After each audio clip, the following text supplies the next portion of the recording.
each of you just say a word. Word. Hey.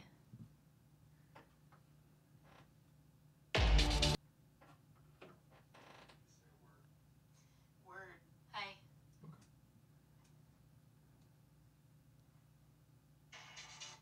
Okay, cool. We're ready. Alright. Just post the links. Oh god, I knocked the camera the fuck out of the way. Get it together, Scourge. I'm trying. I don't ever have it together though. That's the problem. Okay, here we go. Look pouty.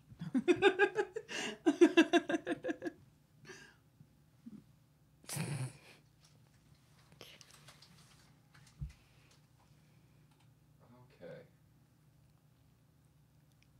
Got a second.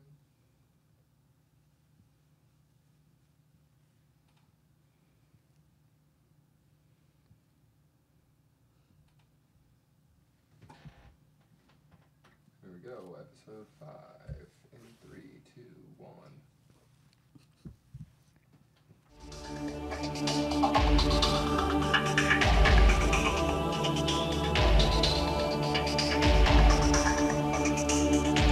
You're running through the darkness.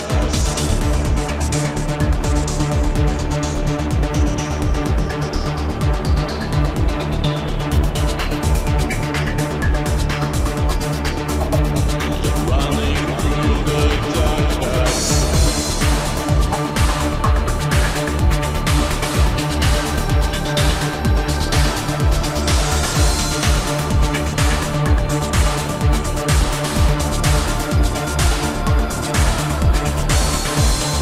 Running through the darkness. We don't need love. We're looking for a place to hide. We protect you from the your life seems so. Hi, welcome to Between the Covers podcast. I'm your host, Nix. And I'm Ophelia. Although you might have been confused because this week we did switch color schemes, so... right. So sliding right in between the covers. We read this week a book called Slightly Wicked. Oh, I thought it was called Slightly Boring. Oh, snap. It was boring. By Mary Balogh. According to Wikipedia, rhymes with Kellogg. So flattering. Let's learn a little bit about Mary. Oh, so Mary Balogh is a Welsh-Canadian woman. She is currently 74 years old, which would have made her about 59 when she wrote this book. Her husband is a coroner, and her heroines are often fallen or ruined women. So this one is no different. She writes autobiographies. I'm just kidding. She should write one called Ruined by a Coroner. I would read that. I would read that. All right. So would you like to cover the basic plot? That's it? That's all we know about Mary Balogh? There was nothing really interesting about her life. She is very prolific. She had quite a few books. Well, I know that this book is part of a series of 6, right? Maybe more than that. Oh, well, I know that there's 6. It's the Bedouin Saga. Oh, okay. And there's 6 siblings? Yeah, there's 6 of them. Presumably a book for each. I think this is the second in the series. It is the second. The first one's Slightly Married. Whatever that means. Slightly married. All right. Okay. Yeah, let's jump into the plot. So, let me just pull out my beautiful notebook. So the plot is pretty simple, actually. The main character, Judith, is being sent to act as a caretaker for her grandmother, who lives with Judith's aunt and the aunt's rich uncle. Husband. The husband, who is Judith's rich uncle, sorry. Lord Effingham. Lord Effingham, who's apparently like kind of a douche, but he's rich, so like whatever. But along the way, she was traveling by stagecoach, and there was an accident. And so she had to tarry a few days in some nondescript little village. And she was rescued by who she thought was just an attractive gentleman. Not classically handsome. He's not handsome. He's not She mentioned handsome. it quite a few times. He's very attractive, but he's not handsome. And they end up spending a sordid 2 days together. Shacked up in the rain.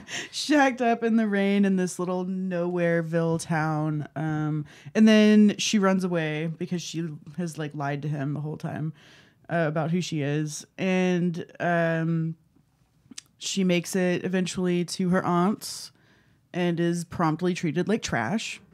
And then finds out that the man that her cousin is supposed to be marrying is in fact her roadside tavern lover. And things are very awkward and lots of things happen. And then there's a jewelry theft and an almost rape and lots of stuff. But eventually love finds a way. Such a beautiful story. Yeah. Of course, she's pregnant at the end, right? Oh my Aren't they God. all? That is a serious pet peeve of mine in this, do we call it an industry? It just seems like every author out there is like, every woman just wants to be pregnant. And it's like, no, we don't. Well, they got to lock it in, right? They're, whatever. It's like I think- so predictable. At the end of every fucking book, it's like, guess what? I'm pregnant. Yay! I think that's the point, though, that they're settled and So you could be settled having without being babies pregnant, and- okay? yeah. Just saying. Like, you know, that's not like, whatever. I guess this is set in the Regency era, which is Georgian England. yeah. Yeah, so that, I guess that was the woman's job, was to like provide heirs for the family and stuff. So I guess it's like, yay, prolonging the Bedouin family line. So doing her duty, I guess. Have a little Ranulph the second on the way. Ranulph the second. So actually, there are so many characters in these books. So many. Like, and they're all accessory characters too. The main ones are, of course, Judith Law. The carroty-haired slut. The carroty-hairs. Yeah, she was raised by her father was a pastor. Wait, no. He's a clergyman. Clergyman, Of some yeah. sort. Yeah. And he apparently, she has red hair, by the way. Yes. She's a redhead with green eyes and a dusting of freckles. And she was called ugly her whole life. Yeah, So she thinks she's ugly, but you know, it's a classic like almost Cinderella tale where like girl gets called ugly because she looks different, or in this case because her parents have weird prejudices, and then, you know, girl grows up, meets a strange man who falls in love with her because she's the most beautiful woman he's ever seen. She doesn't believe him. He spends like most of the book convincing her that she's beautiful, and then she's beautiful, and then she's happy. It's just like, but yeah. So Judith Law, who gives the stage name Claire Campbell, and she uses a husky voice for her. She's an actress heading to York for her big performance. Yeah, she doesn't perform in London. She prefers the provincial theaters. She does put on a few displays of acting for Mr. Ralph Bedard. Ralph Bedard. His fake name is for their little escapade. He lies to her too about the name, and that's never addressed. Kind of like his family calls him Ralph. Yeah, like as but a the shortened fake last form name. of Ranulph. And then he was about to say his real name because he was like Bedard. There's like a really weird pause in there, but it's fine. Maybe he was just a little simple. Kicked in the head by a horse. There's that part with his horse though. Oh yeah. Where like he's all about the horse. He's like, oh, like my horse. Like I love my horse this, my horse that. No horses for the rest of the book. It was like in the first 20 pages or something. He does go to see the horse and take him to run off and ride somewhere at the end. No, I mean he chases down. Yeah. He chases her down. Oh when yeah, she he has runs to catch away. her before Horace does. We'll get to Horace. there. Yeah, right. So Judith and Ranulph are the main characters. Although it's funny because this is supposed to be a Bedouin sibling book, and the entire time I felt like it was more about Judith. I was definitely all about Judith. Yeah. So maybe a But- bit of a Ranulph Bedouin has sandy hair. It's kind of sandy, long. They blondish hair. It's remark long. on how long it is. He ties it back. It's an older style. It was Yes. maybe a couple generations Yeah, ago a or so couple- that was the style, and now he's trying to bring it back. He's trying to bring retro. it back. He's like, look, it's hot. He's got a okay? big nose, not handsome, but very attractive. Blue eyes? Does he have- I think he has blue eyes. I think he has blue eyes too. Yeah. They spend a lot more time talking about her green eyes though. Emerald. Next, Grandmama Grandmama. is another character. She is why they have so much contempt for the red hair, because she had red She hair. had red hair, and And she her- was an actress. Uptight daughter and son Yeah, what the hate fuck? that she was an actress. Well, it's weird because it's like when she was young, she was an actress, and the grandfather saw her perform in London, and like coerced his way into the green room to meet her, and they like fell in love and got married 3 months later, and apparently had like a happy life together. Like, Yeah, she still missed him. she missed him. Like the jewels that she had were all like gifts of his and very sentimentally important to her. But like, how the fuck did she end up with 2 children who were such like tight asses? That's probably why she eats so much now. She's trying to She eats hide her the grief pain. away. Yeah, she it says constantly that. is asking Tilly to bring her cakes or Cakes. Judith to bring her. There's Cream- so many cream cakes something? in this estate. Yeah, cream puffs, whatever. Yeah, she just is stuffing her face constantly. She won't get up and get them herself. No. And then she'll like complain. She's like, well, it's hot. So, my legs are bothering me. Like my ankles are so it's like, no, you're just fat and you don't walk. Poor grandmama. I mean, She's- yeah, but she's really like a sweet person, Yeah, but she's she living has with a great personality. this other character, Louisa Effingham. That's her Effingham. daughter.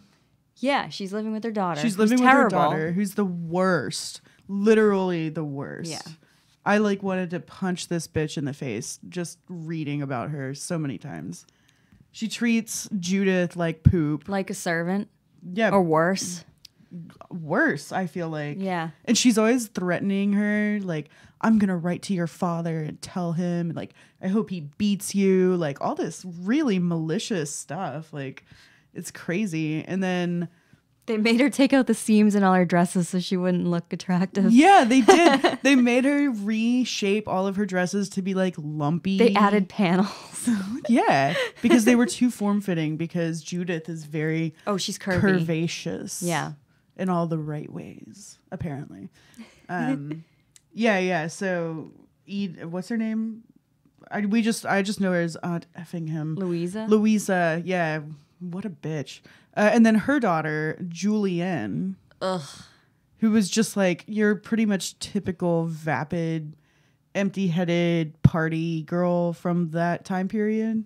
Like Yeah, sort of like pretty much. obsessed with making, a good match. Trying to marry up. Trying to marry up, like, definitely is a flirt, coquettish, just interested in like dancing and ribbons. Flighty. Super Moving flighty. from one guy to the other, flirting Yeah. with them If a all. guy does not pay enough attention to her, at one point she'll just like gather up a bevy of them and like be flirting with all of them to try to get the other dude's attention. Yeah, and then Horace. Ugh. Horace the horror. Rapey Horace. Yeah, he was really rapey. Literally he's- tried to rape her. Like, It was actually part of the plot. It was, yeah. So Horace is Lord Effingham's son by his first marriage. So it's her step cousin. Step cousin, yeah. And he is smallish, like he's more like her height, with dark hair, dark eyes, and big teeth. That was like a big thing. Yeah, it forgot was about like big teeth. I was like, okay, I guess weird, but It's odd though, because she does describe him as being good looking, like when she first meets him. And then But she made the mistake of wearing her one form-fitting dress the day she met him. Yeah, right. The one. Well, she met him on accident. Yeah. She wasn't. She like snuck out of the house and found like a little pond or something that was like hidden in the back garden that no one had been in for a while. And she saw her deader brother show up. Yeah. No. She tried to get back in through the back way, and some servant had locked the back door, so she had to go around front. And when she went around front, her brother was there with Horace. Bran. Law. Yeah. He's only important to the story because he's such a fuck up. He literally put the whole family in debt. Mm-hmm. And that's why that's why Judith is living with the Effinghams. Yeah. Because her father can't support her and her two other sisters and their mother, because he's busy like shelling all their money into Bran's like gambling debts and shit like that. So he's trying to live this rich playboy lifestyle, and his dad, poor father, can't keep up with it. Well, I mean, how much money do you make as a clergyman? Probably not that much. Yeah. So just pawn one of the daughters off. We'll be okay, right? Yeah. So, and then there's a couple of members of Ralph's family that we meet. Lord Wulfric.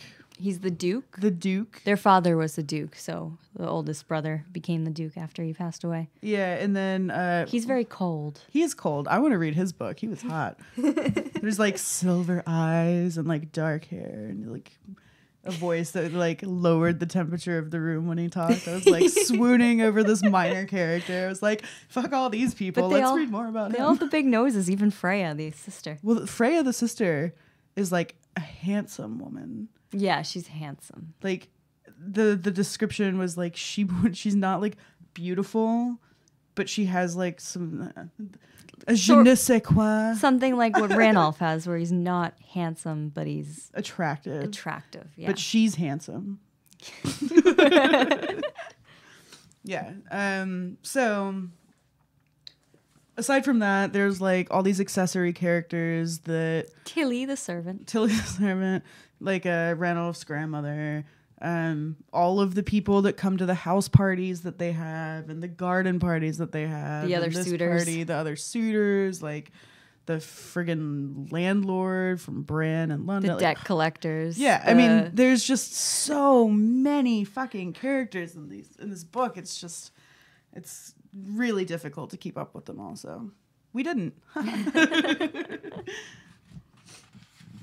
What did you think about the writing? Unremarkable. That's all I wrote. That good, huh? It really was. She tried to be deep. Mm-hmm. And it wasn't working. I mean, for me, I thought the writing was boring. First of all, what is the name of this podcast? It's Between the Covers, okay? Like, the whole point of this podcast is to read, like, dirty, raunchy, sexy books. And romance of some sort. Romance! Yes! Like, what the fuck? No, there were, like, 2 sex scenes. I'm also lumping all of the times they had sex, like, while they were staying at the inn into one.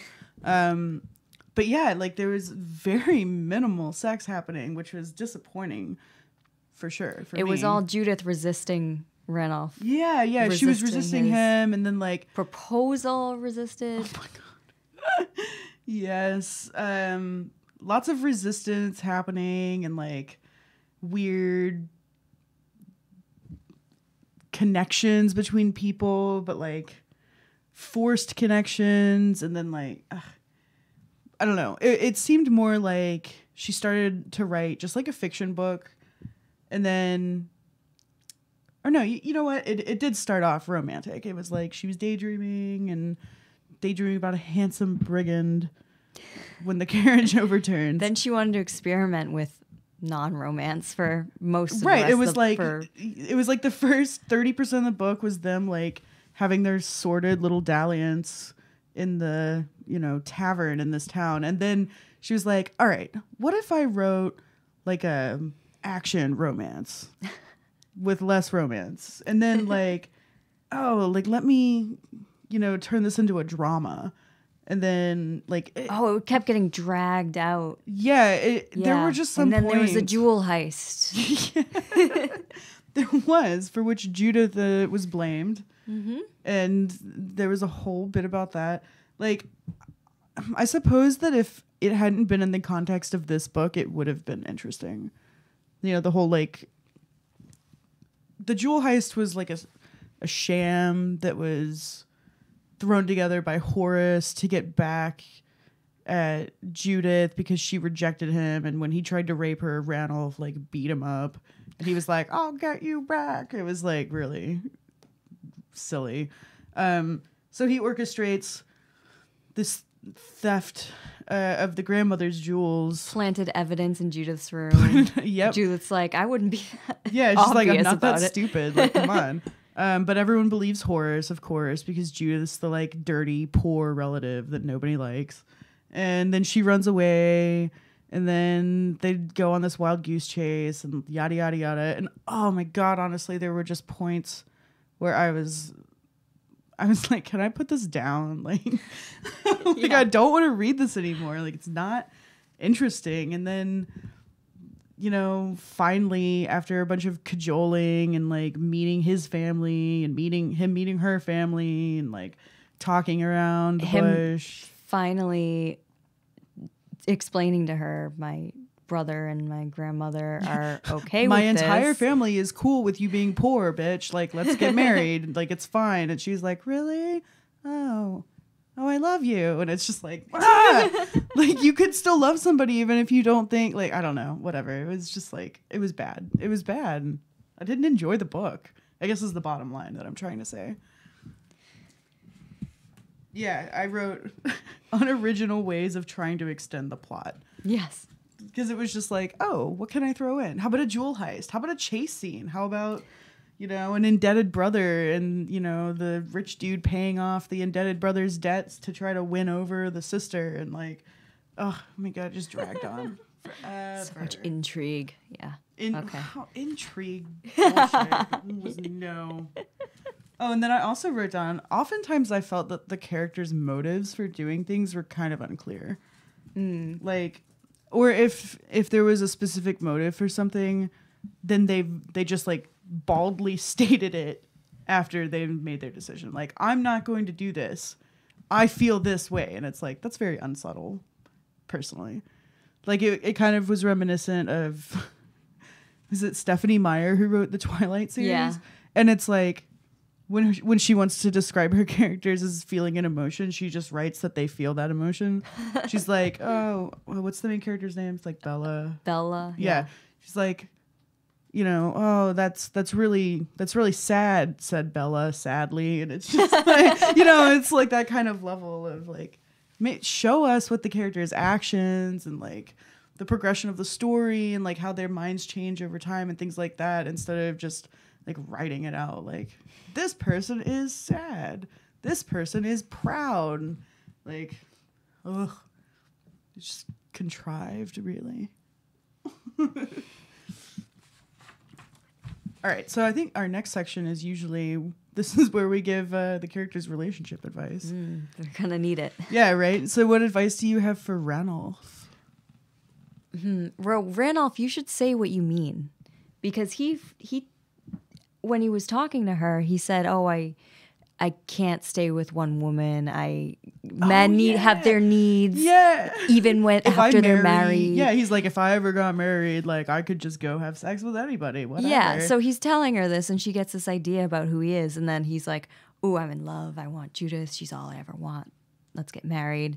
And changes his mind. She still has that thought in her head of what he had said before. And he didn't mean it at all. He said, oh, I just said that to shock you. So he needs to be straightforward and just say what you mean and don't try to shock people. Yeah, don't, yeah, I guess. Yeah. I had forgotten that he said all that. What a douche. Yeah. Yeah. It's like, I was just trying to hurt your feelings, honestly.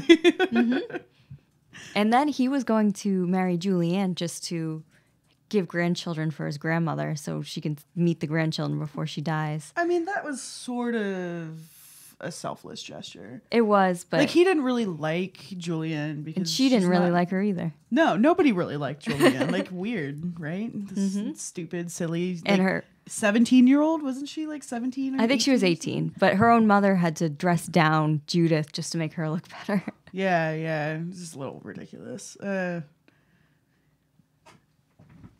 Yeah, I don't think that Ranulph was like a totally bad person. No, it was just he needs to be clear and honest instead of. Yeah, I guess. Say what you mean what you say, kind of thing. Mm-hmm. What? Scorch, you're being distracting. Turn around. Yeah, Scorch, stop looking at us.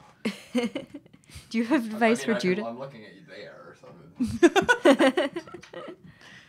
Advice for Judith? As a matter of fact, I do have some advice for Judith. My advice is this. Bitch, if a rich man comes and wants to marry you and asks you multiple times to marry you, fucking marry him. Like, this is England in like the 1800s. I think it's 17. Late 1700s.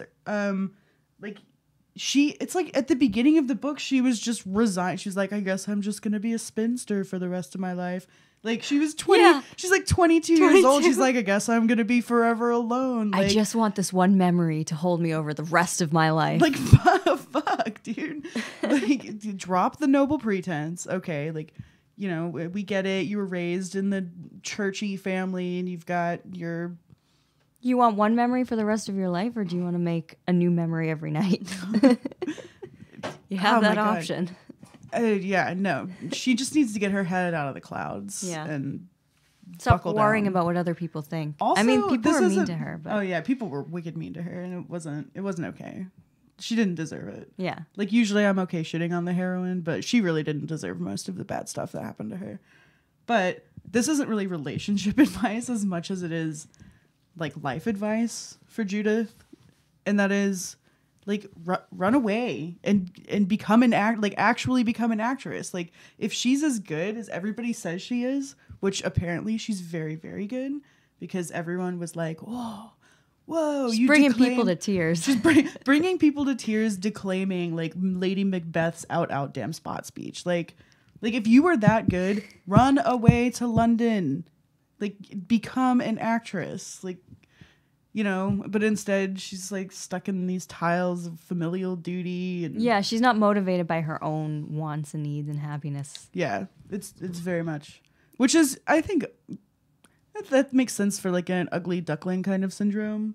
You know, like, oh, I'm ugly and I'm tall and nobody likes me and I should just be a spinster and make other people happy because what I want isn't important, blah, blah, blah.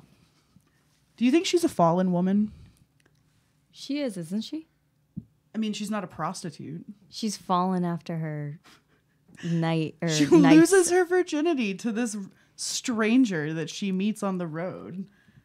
I guess that is a fallen woman. Okay, I stand. Yeah, she's definitely a fallen woman. All right, fine. I guess usually in that context, when I hear someone refer to a fallen woman, I typically associate with prostitution or something like that. I don't know. Well, she can't find any other man now that she did that, so. Ugh. Wouldn't it be horrible to be alive during that time period? Yeah, but parents would sell you off to get married by the time you're 20, probably. I would run away. Go become an actress. I would become an actress in London. Okay. You'll really be fallen. I know, seriously. Hey, you know, George III was famous for having a mistress who was an actress in London. Oh, I didn't know that. Mm-hmm. Yeah. It was a big scandal. What was her name? Her name was like Nell, I think it was. Is the George of Georgian era or a different George?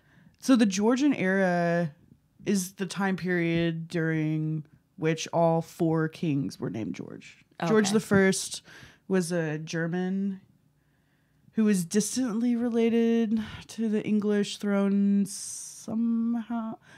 I can't quite recall off the top of my head because it's not my favorite time period. But He was of the Hanover dynasty, I believe, and he came to England to become the King of England after the Stuarts, I believe it was.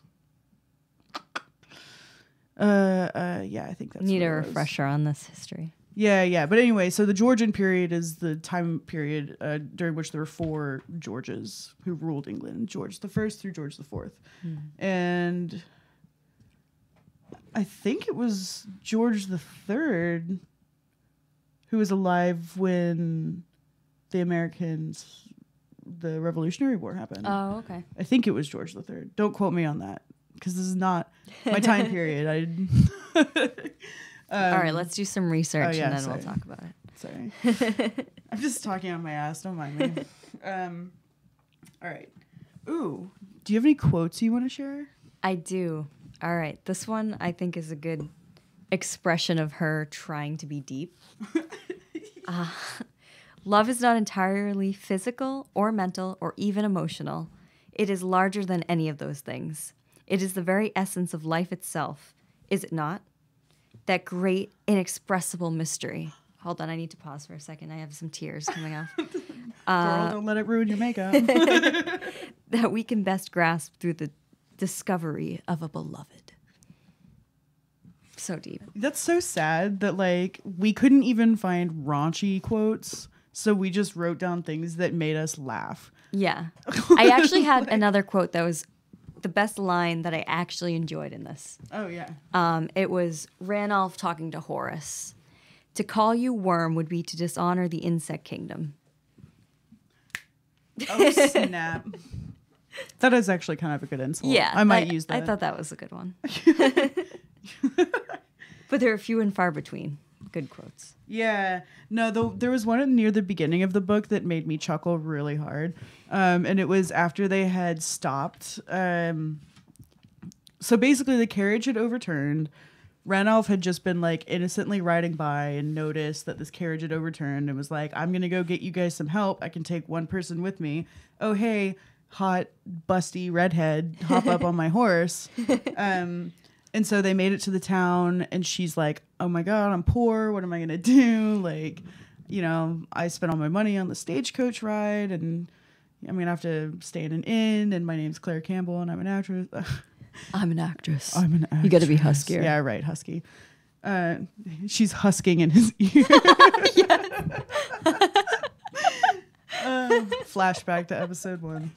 Anyway, so she's got this moral dilemma happening and Ranulph is like, I'll just pay for a room. Let's shack up. And she, the quote, this is Judith in her mind going, was it possible that he intended to pay for her room? Would she allow it? How would she ever pay him back? I think I know how she can pay him back. Yeah, I was like, fuck him. Duh. Like, that's clearly what's happening. That's like, what she wants. That's what he wants. That's what everybody wants. No one's just like, hey, like, I'll pay for your hotel room. You can sleep in it and I'll fuck off, you know, over there. Like, that's like, hey, I'll pay for your hotel room, you know? Like, come on. I thought it was ridiculous. She's so innocent. And that quote also reminds me of a point that I wanted to make earlier, which was that during the sex scenes that they did have at the beginning of the book, like, he is... because she's told him that she's an actress, he has this image of her in his mind of this worldly, experienced, sultry woman, you know, who gets what she wants and all that stuff. And like in actuality, she's a virgin. And he's describing like when they're like doing the foreplay or whatever, he's like, oh, it's driving me wild. She's acting so innocent and like this and that. She's being coy. She's being coy. And like the entire time I was just like, how does he not know? He doesn't know until the innkeeper mentions the bloody sheets. Yeah, after she's run away already. Yeah. But it's just like, you know, especially in that time period when it's not like she was able to, you know, be exposed to sex through TV or movies or, you know, I'm sure she wasn't reading raunchy books and her father, the clergyman's house. So it's like, clearly she's incredibly inexperienced, and I just like, it was weird to me that he was like so turned on by this virginal. Well, she is reading Shakespeare, so maybe she has other theatrical pieces that are teaching her things. I mean, maybe, but just the whole situation was weird to me. I was like, Yeah. Like, how do you not know that this? Some little plot holes. Yeah, there a few, definitely. Yeah, all in all, I wasn't super impressed. No. Like, I would literally only read a book by her again if it's about Wulfric Bedouin, because I'm kind of obsessed with him. You want to turn to ice. I wanted to. I did it for you, Wulfric. Like this hair. No. Oh, that's also a funny little plot, weird thing. Not really a plot point. That like 2 of his siblings have Viking names, Wulfric and Freya, and then Alan and Aiden and Ranulph are like pretty whatever names. Morgan. And then Morgan is like, that makes me think of Morgan Le Fay, Yeah. like that sort of thing. And just like, I don't know. I thought that was a strange collection of names for one family to have, personally. But yeah, I might read Wulfric's book in my own free time. Sexy Viking Duke. Oh, they did mention Ranulph looking like a Viking. At the beginning, didn't they say, just throw a horn helmet on him and what, a beard? And it was like a horned helmet, a beard, and like some like, yeah, I can't remember exactly what it was either, but. And they mentioned him looking like a Viking again later. At Yeah, one point yeah. Too. Yeah. So maybe there's Viking ancestry. Could be. Where do those silver eyes come from, though? Sorry, I'm still fixated on Wolf. I can't do the big nose thing. I'm sorry. Yeah, I guess. I don't know. I like big noses. What can I say? They're proud. Aquiline, lordly. Okay, whatever. It's personal preference. Yeah, it doesn't matter at all. Right. I wouldn't recommend it, honestly. No. At least I wouldn't Don't recommend waste your it time. if you are looking To be entertained. to have your sexual itch scratched. Oh, or definitely something. not that. Yeah, not a whole lot going on in that department. So we decided we were gonna give it two bleeding hearts out of 5. Yes, That's generous. that is generous. Well, I don't know. I was excited because it was kind of a long book, and I was like, "Ooh, yay, literature!" And then I was struggling, struggling to get through it. It was difficult, but meh. It is what it is. We are hopeful that next week we'll have a better review for you guys, because we will be reading Disturbing His Peace Disturbing His Peace by Tessa Bailey. which is a modern classic, like hot rookie chick joins the cops and gets partnered with like a curmudgeon-y old before his time, like hot cop dude, I guess. I don't know. It looks ridiculous. We're really excited to read it. So, and you can follow us on social media. Below are our personal Instagram handles. You can also follow us on Instagram at Between the Covers Podcast. You can find us on Facebook at Between the Covers Podcast. We're on Twitter, between_covers. And, drumroll, we're on iTunes now. Our iTunes thing went through, so you can find us on iTunes, Between the Covers Podcast. And please listen to us. But in addition to listening to us, you should also check out the Bastard Sermon Podcast. A bunch of great dudes that are not, partnering with us. They're sort of like sponsoring us. And let's see. Don't forget about our favorite mead company, Havoc and Grenfell Meadery. As you can see, you can't see. You can see in this one.